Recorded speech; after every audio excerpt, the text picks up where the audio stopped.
Hi, I'm Jamie. This is Dead Dodge Garage, and this is a rubber fuel hose. Ugh.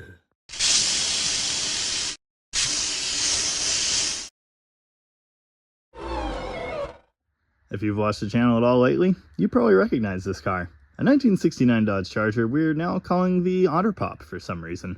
It's a beautiful car. It was originally a very green 318 car, so now it's purple, which is great. In the last installment on this car, we went through the engine, fixed everything I screwed up on the road trip, and detailed it in original Chrysler blue. And it looks pretty good. Not amazing anymore, but pretty good. If you saw that video, you know we were having some fuel leakage issues, which I did fix. But funny enough, the day after I shot that video, an entirely new problem happened, and it tried to set itself on fire again. So let's talk about that. If I ever meet the engineer that came up with this thing, he's going to wish I hadn't. This is a 5/16 fuel filter. It's my favorite kind, a decent quality Clearview plastic filter. Some people have things to say about these, like they're a horrible fire hazard or something, but I disagree. I've never had a problem with one of these. I have had a problem with those 3-piece glass filters because they vibrate apart and then pour gas all over your engine, which is bad. But these have done me proud. I installed this one at an AutoZone in Butte, Montana. On this 318 car, the fuel filter lives right here on top of the engine, so it has 2 chunks of rubber hose attached to it. During that filter change in Montana, I left this hose alone. For one thing, I could tell by that writing that it's not very old. For another thing, I don't know, it still kind of seemed okay. Turns out it's not. In general, gasoline is really hard on things. As you may know, this car had done 958 miles in the last 15 years before I picked it up. In fact, it's actually been more like 25 years that this thing has just been off the road, if not even longer than that. Sitting around already is hard enough on rubber components. In fact, the very first thing I did when I looked at this car is check the belts and the chunks of hoses that I could see, just to make sure none of them were disintegrating. In general, they looked really good, but the fuel hoses in particular, you really need to examine those before you just assume they're fine. You see, there's something in our modern fuel that makes this an even bigger problem: ethanol. You see, the future kind of sucks, and just about all fuel that you can buy at a fuel station now has ethanol in it.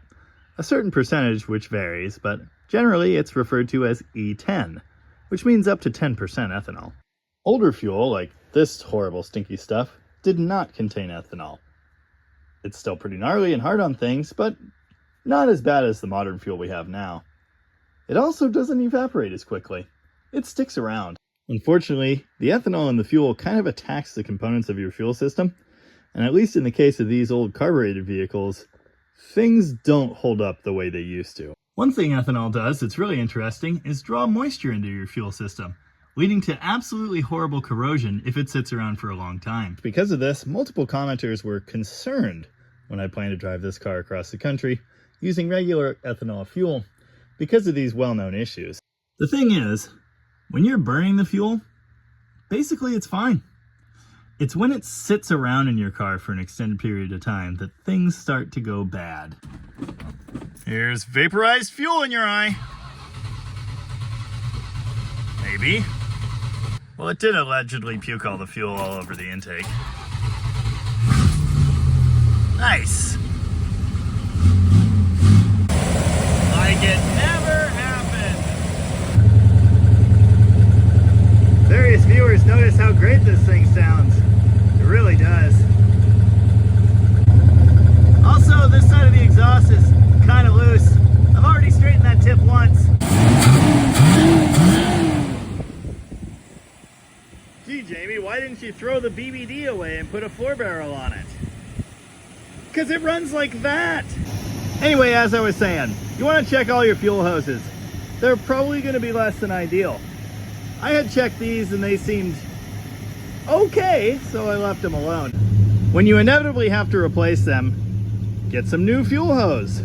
This is 5/16 or 8mm, depending on who you ask. 7.9, wow. Now when you're buying fuel hose, you really want to buy Gates Barricade brand. It's a multi-fuel hose that will definitely hold up to ethanol. Whatever you get, you want it to say multi-fuel or biofuel on it. Unfortunately, this doesn't say that, but it's what we have, which brings me to another point. We're still cleaning out the exhaust, as you can see. What a sweet sounding 318.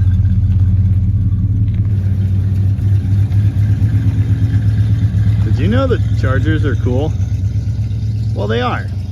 Anyway, as I was saying, I think I mentioned already that the future sucks. Well, it does. And sometimes you can't even find this stuff, let alone the good fuel hose. Unfortunately, I don't have an answer for that problem.